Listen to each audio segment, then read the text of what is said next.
अस्सलाम वालेकुम dear student, कैसे हैं आप सब। आज हम करेंगे अपना कंप्यूटर साइंस चैप्टर नंबर 3 के exercise MCQs.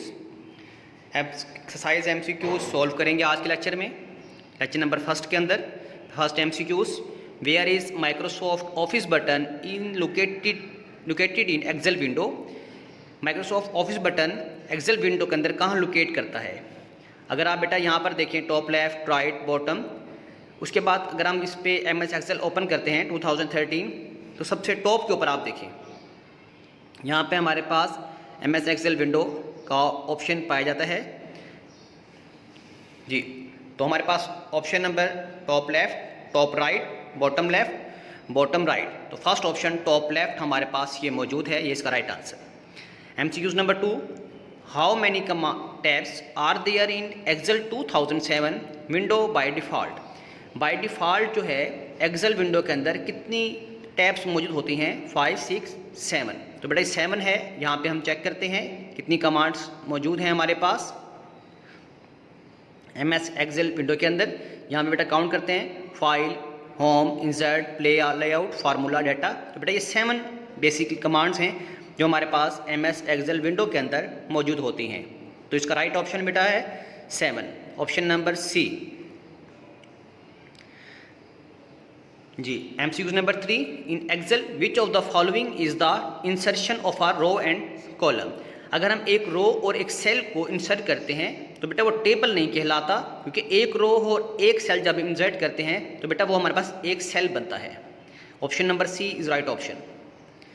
MCQs number 4, which of the following is separate sheet software. Separate sheet software कौन सा होता है, वर्ड नहीं, पावर पॉइंट नहीं बेटा, ये प्रेजेंटेशन के लिए इस्तेमाल करते हैं। एक्सेस नहीं, last option Excel is a separate sheet software. MCQs number 5, which of the following bar gives access to the frequently used command in Excel. जी, हमारे पास वो कौन सी बार है जो फ्रीक्वेंटली एक्सेल में हम इस्तेमाल यूज़ करते हैं, quick access, formatting tool bar, status bar या फिर scroll bar.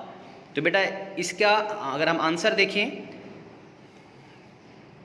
Answer number A quick, हम option number A quick access tool bar. यहाँ पे देखिए ज़रा, यहाँ पर क्विक एक्सेस टूल बार जो है हमारे पास यहाँ पर गिवन है, ये टॉप के ऊपर। तो ये हमारे पास इसका ऑप्शन नंबर ए जो है इसका राइट आंसर होगा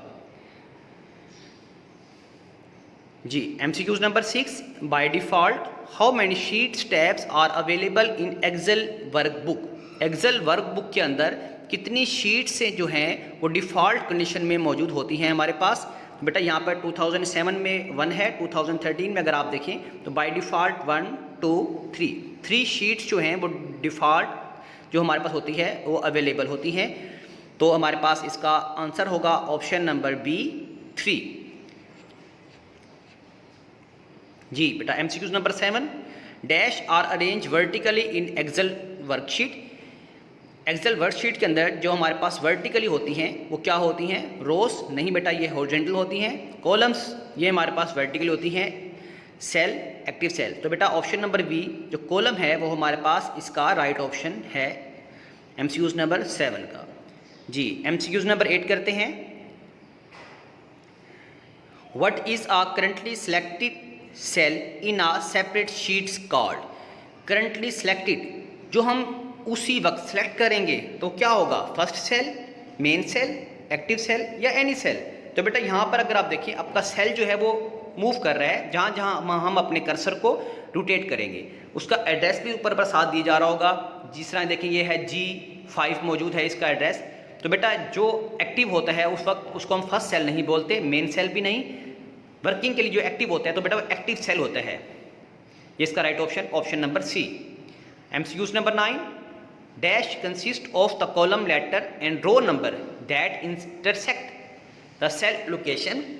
तो बेटा कौन सा कॉलम लेटर या रो नंबर होता है जो इंटरसेक्ट कर रहा होता है सेल लोकेशन को। हमारी सेल की लोकेशन क्या है तो वो हमें कौन सी चीज़ बता रही होती है।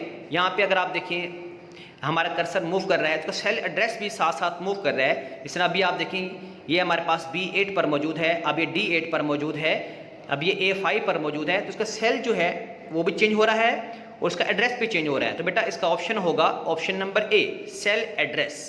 ये इसका राइट ऑप्शन होगा। MCQs number 10, what is the purpose of cut paste command. बेटा कट पेस्ट का जब मतलब होता है और कॉपी पेस्ट, ये दो ऑप्शन होते हैं। कॉपी का मतलब होता है हम अपना ओरिजिनल फाइल किसी और जगह पर हम उसको बना लेते हैं, बट कट का पर्पस होता है कि अपनी फाइल फर्स्ट लोकेशन से आप रिमूव करके सेकंड प्लेस पर ले जाते हैं। तो option number B is right answer, move the content from one cell to another location. ये बेटा हमारे पास इसका राइट ऑप्शन मौजूद है। तो आज के इस लेक्चर में हम अपने इतना ही डिस्कस। बिस्मिल्लाहिर्रहमानिर्रहीम। अस्सलाम वालेकुम ninth class. Dear students, I hope you will be fine, enjoying good health, and I am sure that you will be working hard to succeed in the exam. Dear students, open up your English textbook, unit number 1, The Savior of Mankind, इंसानियत का निजात दहिंदा। इस chapter में कुछ सवालात आपने खुद याद करने हैं जो कि आपको स्क्रीन पर नज़र आ रहे होंगे लर्न योरसेल्फ के नाम से। इसमें ट्रांसलेशन, क्वेश्चंस, ग्लॉसरी और वोकैबुलरी शामिल हैं। ये चीज़ें आपकी बुक पर सॉल्व हैं या आपके पास इनके नोट्स मौजूद हैं, तो वहाँ आपने इनको याद करना है और टेस्ट के तौर पर इनको लिखना है। पेज नंबर 7 पर जो चीज़ समझने वाली है वो एक कॉलम है जिसको आपने मैच करना है, और ये कॉलम सिनोनिम्स के तौर पर MCQs के तौर पर आपने इसको फोकस करना है। तो इसमें इसके आंसर्स नीचे दिए गए हैं। कॉलम नंबर 1 को नंबर लगाकर शो किया गया है, कॉलम नंबर 2 को ABC के लगाकर शो किया गया है, लेकिन नीचे इनके आंसर्स हैं। मेरे ख्याल में आपको ये आंसर वाज़ेह तौर पर नज़र आ रहे होंगे। इस तरीके से आप इसको याद कर सकते हैं। पेज नंबर 8 पर C part, use the following words in sentences. इसमें कुछ वर्ड्स दिए गए हैं जिनको आपने सेंटेंसेस के तौर पर यूज़ करना है। ये भी आपके पेपर्स में 5 नंबर का एक क्वेश्चन होता है, तो इसको आपने फोकस करना है। सेंटेंसेस आपकी स्क्रीन पर आपको नज़र आ रहे होंगे। Century, conquest, influential, determination, delegation, quietly, urge, ignorance, ये आपने याद करने हैं। पेज नंबर 9 पर आपका ग्रामर पोर्शन है जो कि समझने वाली चीज़ है, इसको आपने फोकस करना है MCQs के तौर पर। एडजेक्टिव्स, एडजेक्टिव की डेफिनेशन लिखी हुई है। An adjective is a word that modifies the noun और प्रोनाउन। इट डिस्क्राइब्स और point out a person, place और अ थिंग, और टू टेल द नंबर और क्वांटिटी। किसी चीज़ की खूबी या खामी को शो करना एडजेक्टिव में शामिल होता है। अब इसमें कुछ MCQs के तौर पर पेज नंबर 9 पर ही कुछ एग्जांपल्स दी गई हैं जो कि आपको सॉल्व करके आपकी स्क्रीन पर दिखाई जा रही हैं। इसमें सबसे पहले फेमस को सर्कल किया गया है, दूसरे नंबर पे इंफॉर्मेटिव, तीसरे नंबर पे एंशियस, फोर्थ पे एडविजिबल और फिफ्थ पे रिस्पॉन्सिबल। पेज नंबर 10 पे कंडीशनल टाइप 1 कंडीशनल सेंटेंसेस आपको दिए गए हैं। अगर आप इस पर गौर करेंगे तो नीचे एक एग्जांपल भी दी हुई है, if they arrive late they will miss the bus. अब अगर आप इस सेंटेंस पर गौर करेंगे तो इसके दो पार्ट्स हैं। एक पार्ट की ट्रांसलेशन प्रेजेंट इंडेफिनिट में की हुई है, जबकि दूसरे पार्ट की ट्रांसलेशन जो है वो फ्यूचर इंडेफिनिट में की हुई है। तो इस सेंटेंस को मद्देनज़र रखते हुए इसके नीचे एग्जांपल्स दी गई हैं जिनमें कुछ सेंटेंसेस दिए गए हैं जिसमें एक पार्ट आपका फिल करना है आपने, तो उसके आंसर्स मैंने आपको नीचे बता दिए हैं। तो उन आंसर्स को सामने रखकर आप इनको फिल कर सकते हैं। पेज नंबर 10 पे ही इस क्वेश्चंस के नीचे ही put the suitable verbs in the given blanks, use of verb के नाम से एक सवाल दिया गया है, तो इसके आंसर्स भी मैंने यहाँ शो कर दिए हैं। तो सबसे पहले नंबर पर हैव बीन, दूसरे नंबर पर केम, तीसरे नंबर पर कम, फोर्थ पे विल और 5 पे विल कम। थैंक्स एंड अल्लाह हाफ़िज़।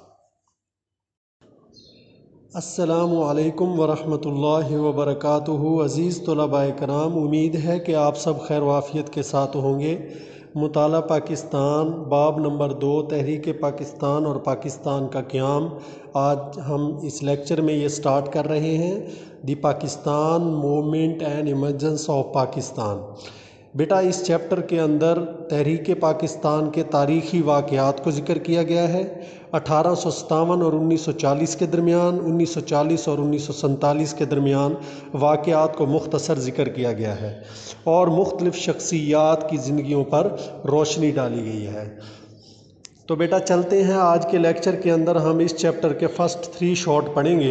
तो बेटा आप तवज्जो के साथ बैठेंगे, किताब को खोल कर बैठेंगे और उन्हीं पेजेस पर आएंगे जिन पेजेस पर हम आपको लेकर जा रहे हैं। तो सबसे पहले आप पेज नंबर 19 पर आ जाएंगे। पेज नंबर 19 पर आपके पहले शॉर्ट का आंसर है। पहला शॉर्ट क्या है? तहरीक अलीगढ़ के मकासद क्या हैं। तहरीक अलीगढ़ के मकासद क्या हैं? आप नीचे की तरफ देखेंगे, आपको हेडिंग नज़र आ रही है और इसके अंदर आपको 1 2 3 रेड कलर में नज़र आ रहा है। ये आपके शॉर्ट का जवाब है। तो चलें आपके इस शॉर्ट को पढ़ते हैं ताकि आपको अच्छे तरीके से समझ आ जाए। जंग आज़ादी में नाकामी के साथ ही बर्रे सगीर के मुसलमानों की तारीख़ का स्याह तरीन दौर शुरू हो गया। मुसलमान बहसीयत कौम अंग्रेज़ों की नफ़रत और इंतकामी कार्रवाइयों का निशाना बने। इन हालात में सर सैयद अहमद ख़ान ने तहरीक अलीगढ़ के ज़रिए कौम की रहनुमाई का बीड़ा उठाया। सर सैयद अहमद ख़ान की तहरीक अलीगढ़ के मकासद दर्ज झैल थे। नंबर 1 हुकूमत और मुसलमानों के दरमियान एतमाद बहाल करना। नंबर 2 मुसलमानान बर्रे सगीर को जदीद उलूम और अंग्रेज़ी ज़बान सीखने की तरफ राग़िब करना। नंबर 3 मुसलमानान बर्रे सगीर को सियासत से बाज रखना। तो बेटा तहरीक अलीगढ़ के मकासद का ये जवाब है, ये आपके शॉर्ट का। अब चलते हैं दूसरे शॉर्ट की तरफ। दूसरा शॉर्ट है आपका पेज नंबर 21 पर। पेज नंबर 21 पर आपको पहली हेडिंग शिमला वफद नज़र आ रही है और दूसरी हेडिंग जो है आपके शॉर्ट का जवाब है। मुस्लिम लीग के क़याम के मुहर्रिकात। मुस्लिम लीग के क़याम के मुहर्रिकात। मुस्लिम लीग जब हिंदू ज़ालिमों ने मुसलमानों पर जुल्म व सितम की इंतहा कर दी तो मुसलमान इकट्ठे होकर एक जमात बनाते हैं और उसका नाम रखते हैं मुस्लिम लीग। 30 दिसंबर 1906 को ढाका में मुस्लिम लीग का क़याम अमल में आया। इसके क़याम के अहम मुहर्रिकात ये थे। नंबर 1 तक़सीम बंगाल 1905 और हिंदुओं का रद्द अमल। नंबर 2 अंग्रेज़ों का रवैया। नंबर 3 मुसलमानों का एहसास महरूमी। नंबर 4 मुसलमानों को सियासी तौर पर नज़रअंदाज किया जाना।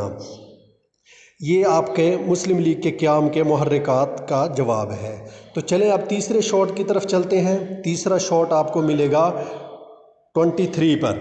23 पर आपको ये शॉर्ट मिलेगा। तहरीक हिजरत आपको नज़र आ रहा है। तहरीक हिजरत 1920 में चंद उलमाए कराम ने फतवा जारी किया कि बर्रे सगीर दारुल हर्ब है।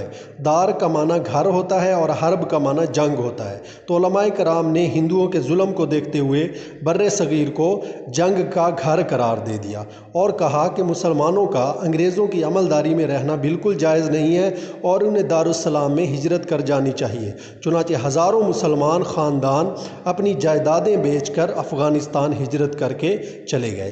तो ये आपके तीसरे शॉर्ट का जवाब है। उम्मीद है कि आपको 3 शॉर्ट जो है अच्छे तरीके से समझ भी आ गए होंगे और आपने निशान भी लगा लिए होंगे और इसको अच्छे तरीके से आप डायरी इसकी ये है कि आप इसको कॉपियों पर अच्छे तरीके से लिखेंगे और उसके बाद अच्छे तरीके से इसको याद करेंगे। अगर इस हवाले से आपको कोई भी क्वेश्चन करना हो तो आप ग्रुप में वॉइस करेंगे, इंशाल्लाह आपको इसका जवाब दिया जाएगा। शुक्रिया। अस्सलामु अलैकुम वरहमतुल्लाहि वबरकातुहू। अज़ीज़ तलबा कराम, उम्मीद है कि आप सब खैर वाफ़ियत के साथ होंगे। बेटा आप लोग घर में हैं, अपनी केयर करें और ऑनलाइन क्लासेस स्टार्ट हो रही हैं। आप ऑनलाइन क्लासेस लें और अच्छे तरीके से अपनी स्टडी पर तवज्जो दें। तो बेटा इस्लामियात का ये चैप्टर है सब्र और तहम्मुल। 18 पेज है। 18 पेज पर आपको सब्र और तहम्मुल का चैप्टर मिलेगा। तो आज के लेक्चर में हम पढ़ेंगे बेटा सब्र के मुतालिक। सब्र का माना है अपने आप को काबू में रखना और तकालीफ़ में बर्दाश्त करना। तकालीफ़ बर्दाश्त करना, किसी बात पर साबित कदम रहना। कुरान पाक से सब्र के जो माना मालूम होते हैं वो ये हैं कि हर हाल में अपने आप को काबू में रखना, मुश्किलात का दलेरी और बहादुरी से सामना करना और इस्लाम और मुल्क को दरपेश ख़तरात का जवां मर्दी से मुकाबला करना। इसका ये माना भी है कि ईमान और नेकी पर कायम रहना और इनके फैलाने में अल्लाह ताला की रज़ा के लिए कोशिश करना। तो बेटा ये सब्र का माना और मफ़हूम है। ये शॉर्ट क्वेश्चन भी बनता है। आप इसको जब अच्छे तरीके से याद कर लेंगे तो सब्र का माना और मफ़हूम आपका शॉर्ट क्वेश्चन क्लियर हो जाएगा। अब चलते हैं कि सब्र के मुतल्लिक अल्लाह पाक हमें कुरान पाक में क्या इरशाद फरमाता है। कुरान पाक में इरशाद है वलनबलुवन्नकुम बिशैइन मिनल खौफि वल जूअ वनक़सिम मिनल अम्वालि वल अनफुसि वस्समरात वबश्शिरिस साबिरीन अल्लज़ीन इज़ा असाबतहुम मुसीबा क़ालू इन्ना लिल्लाहि व इन्ना इलैहि राजिऊन। सूरत बकरा है, 156 आयत है और 155 आयत है। तर्जमे की तरफ हम आते हैं बेटा। और हम ज़रूर आज़माएंगे, वाला नबलुवन्नकुम, और हम ज़रूर आज़माएंगे तुमको किस चीज़ के साथ? खौफ के साथ। तुमको थोड़ा सा डर देकर आज़माएंगे और वलजूअ भूख देकर आज़माएंगे। व नक्सिम मिनल अमवाल, इसका माना होता है मालों में कमी करके आज़माएंगे। वल अनफुस, और जानें ले लेंगे फिर आज़माएंगे। वस्समरात, और फलों में नुकसान देंगे तुमको और तुमको आज़माएंगे और खुशखबरी दे दीजिए।